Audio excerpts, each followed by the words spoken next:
Hello, Gambling 225, Professor Morrow. My name is Duncan Dye, and today I'm going to be talking about Don Johnson, the great Don Johnson, in fact, because he warranted that name in terms of blackjack standards. Don Johnson is here posing for a cover photo, which directly correlates with the success he found in Atlantic City. Let's get right into it. Those who have played blackjack know the difference between social constructs compared to sports betting. Our highlight play of the day is someone who can master both industry in and out. Horse betting is something that without a doubt can be associated with sports betting because this is a category of relying on someone else or something else to win competition for you. Whereas blackjack and other games like it are meant for the player to get in there and win it themselves. Don Johnson is someone who took the success he found and ran with it. My personal experience with blackjack lies only within reasonable bets. I've never woken up and decided today was the day I invest everything and I bet everything. But you have to admire and respect it for sure. But it's also important to remember the risks that go behind such gambling. There will always be a success story behind every foolish form of gambling. With that said, though, let's get right into the fun of it. Now, before I dive into the glory days of Don Johnson, it's important to remember the background behind any figure worth studying. Don Johnson was born in 1962 in Salem, Oregon. He entered the world with the same name as actor Don Johnson, popular, of course, for his role in Miami Vice in the 1980s. So if you get them confused, I'm just here to say one of them's an actor, one of them's an absolute pro in blackjack. This Don Johnson, of course, the one that we're studying today, found himself being drawn to horse racing very early on. This was his first and only real opportunity to get into gambling at the time. Johnson progressed into management and career advancements through the industry at age 30. His first big move was to move to Pennsylvania, in which he was hired as a racetrack manager at Philadelphia Park. Johnson was executing big moves before he found his success in Atlantic City, the glory days, so to say, and his old racetrack has since turned into a casino of its own, the Park Casino. Now, when looking at most successful business owners, one thing you notice is how well informed they are in politics, not just solely politics directed towards the government, but what it takes to move steady in a world of greedy owners. Johnson transgressed into a state regulator where he would roll into different parts of the country. For example, Oregon, of course, Texas, and Idaho were some of the states he worked. Wyoming was the place he found the most success, however, as he founded a wagering program for horse racing through Heritage Development. This allowed him to keep gambling by his side, as perhaps he just knew that was going to be his calling one day. Before Don Johnson found himself in Atlantic City, the global economic crisis transpired. From 2007 to 2009, it was the Great Recession for the United States, and perhaps this one event that caused Johnson to say, screw it, and go for that calling. Casinos, of course, were impacted by this too, and around the same time were desperate to draw in high rollers that could balance their budget. Because of this, Johnson found himself being brought to Atlantic City where he would win big, to say the least. Johnson's early reputation to be enticed as a high roller was simply that he had a lot of money to play with. No one could ever have predicted it would turn into $15 million to walk away with winning. The prime of Don Johnson and the most iconic series of events, without a doubt, for most high rollers, came right after. Simply put, Don Johnson won $6 million at the Tropicana in 12 hours playing blackjack. That's a lot of money. The next day, however, he won $4 million at the Caesars, all the while he was going back and forth from the Borgata with $5 million total in winnings. So that comes out to $15 million total in winnings.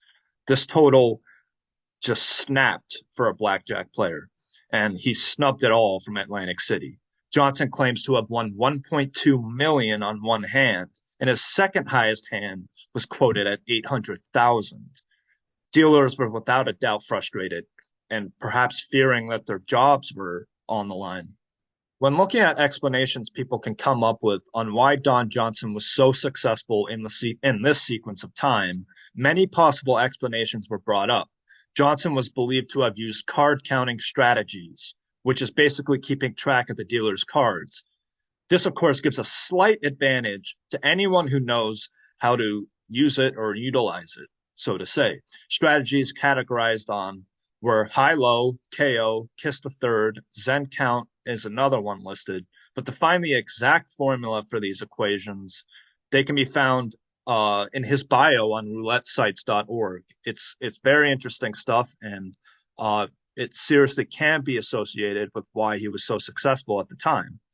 They each have different rhythms from which they associate with numbers, colors, and forms of cards. So it's very interesting stuff. While this strategy can be viewed as cheating from some new blackjack players, another explanation brought up is an absolute cheating method without a doubt. Some people believe he was using a hole carding technique, which requires a third party, and is also why people believe he was so confident with his money because he knew he was going to win, so to say. This, of course, is all speculation for Johnson. It is not proven he didn't just go in there and take it by storm himself. But of course, I think the one person we would want to hear from, and I speak for everyone when I say this, is Don Johnson himself. So, what are some pieces of information that we can take from him? It's best, of course, to look at what Johnson claimed to be factors behind his success. Some fair strategies he claimed to have used was 20% rebate, resplit aces, split sot 17, and other early rules that had not quite been adjusted yet. Don Johnson arguably shaped the game towards more house advantage strategies. Some believe there were simple internal errors allowing him to win, but that again is also speculation. Nobody really knows. I personally believe he won fair and square, but nobody really knows if he cheated or he didn't. For starters, he wants big bets. They were letting me play 25,000 a hand by 3 hands, so 75,000 a swing. At 75,000 a swing, it's not that hard to win $4 million. It's also not that hard to lose $4 million. I didn't have $4 million to lose. That was the key. He negotiates himself a discount, a 20% rebate on all of his losses.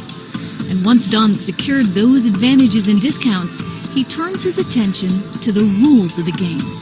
So walk me through the rules that they gave you that were so advantageous to you. Like standing on soft 17.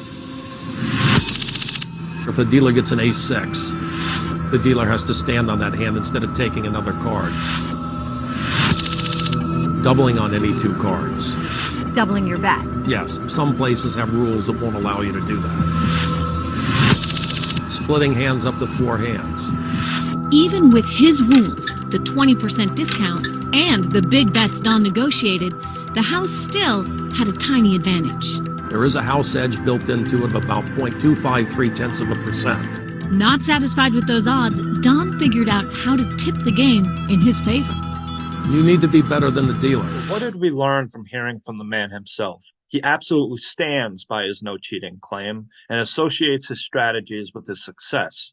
For him to have cheated, meeting those claims of those who believe he did, that must make him a liar too. Good reporting is understanding all possible outcomes of situations, and my personal opinion is only such. I do believe this man won fair and square. His display of knowledge of the game surely stands out over most. That is a prime equation to think of as we move forward and look back. So where exactly is Don Johnson now? Was he truly able to just go in there and walk away with that success like nothing happened?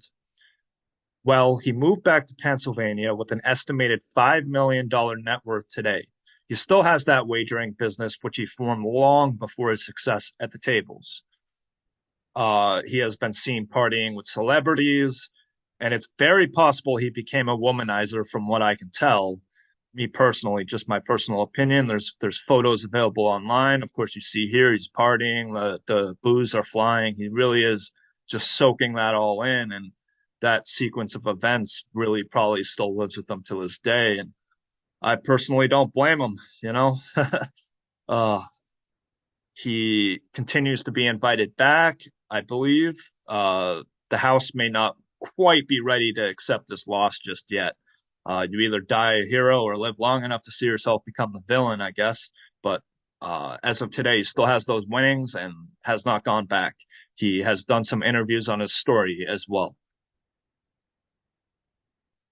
So that concludes this presentation of the great blackjack legend and Don Johnson. I thank you for following along. I personally enjoyed this story very much, and it was a lot of fun researching him. Here are my works cited as well. I have also listed some possible reference pages in this video if you want to go back and check it yourself. I thank you for following along, and hopefully you find the success at the tables you found one day. Go Rebels.